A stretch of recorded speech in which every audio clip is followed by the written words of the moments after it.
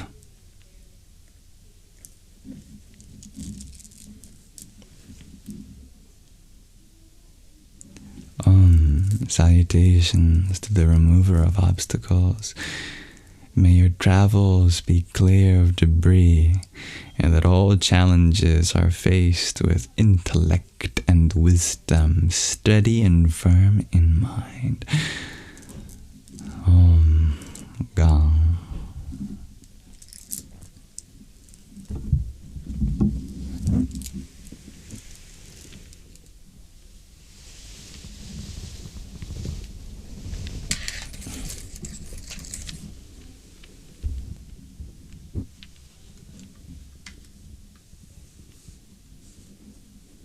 Thank you for meditating with us. May all who hear this mantra benefit from its meaning. That concludes our Nididhyasana, and with it our live stream too.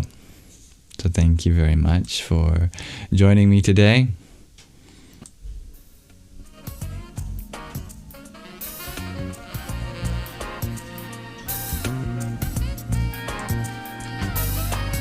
Thank you, dear David, for the heart me you sent. Om Harim Namah Shakti Shivaya. This has been Jazz Wednesday. May peace be with you, dear Noor. That was great. I'm glad you liked it, dear Tiger Luna. So funky indeed, dear Riri. Groovy. Thank you, dear Gina. Thank you to my lovely moderators for helping keep the peace. Please know that this live stream will be uploaded to my Yamsox Lives YouTube channel, along with the meditation, the ruminations, the reading, and the show and tell. It's all there for you in their own playlists. If there's anything I can do to make this space more inclusive, please let me know. Keep me humble, hold me accountable to that. May this live stream be an offering to the divinity within you. Om Asato Ma Sadgamaya Tamaso Ma Jyotirgamaya Mrityor Ma Mritangamaya. Om Shanti Shanti Shanti. Lead us from the unreal to the real, from darkness to the light, from death to deathlessness. May there be peace in us, may there be peace in our environment, and may there be peace in the forces that act on us. Thanks for chanting with us, dear David. Good night, dearest Magdalene Priya. You're very welcome, Danzuela. And you want me to eat this last blueberry?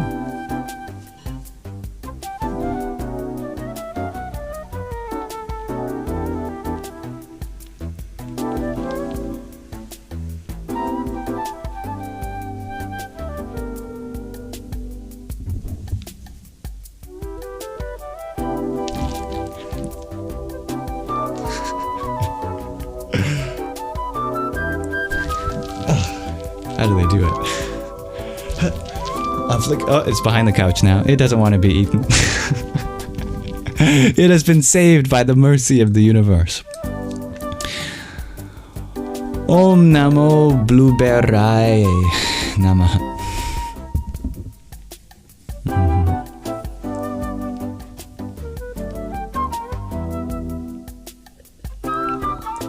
Thank you, dear Neon Jello Pack, for your quintet of tiny dinies. Yippee! Peace and love, dear Orla. Thank you, dear Anazek, for your friendship necklace too. Let's end with a nice long mantra.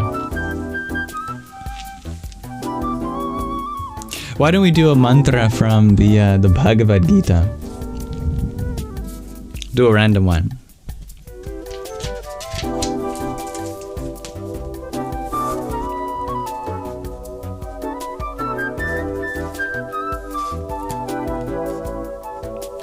A different random one.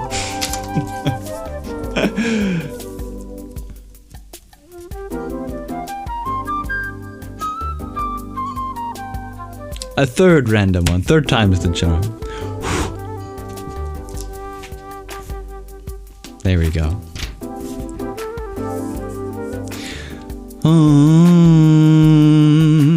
Yo yo yang yang tanum bhakta shradhayarchitum ichati dasya dasya jalam shradham tam eva vidhadham yaham. I am in everyone's heart as the super soul. As soon as one desires to worship some form of the divine, I make their faith steady so they can devote themselves to any particular deity.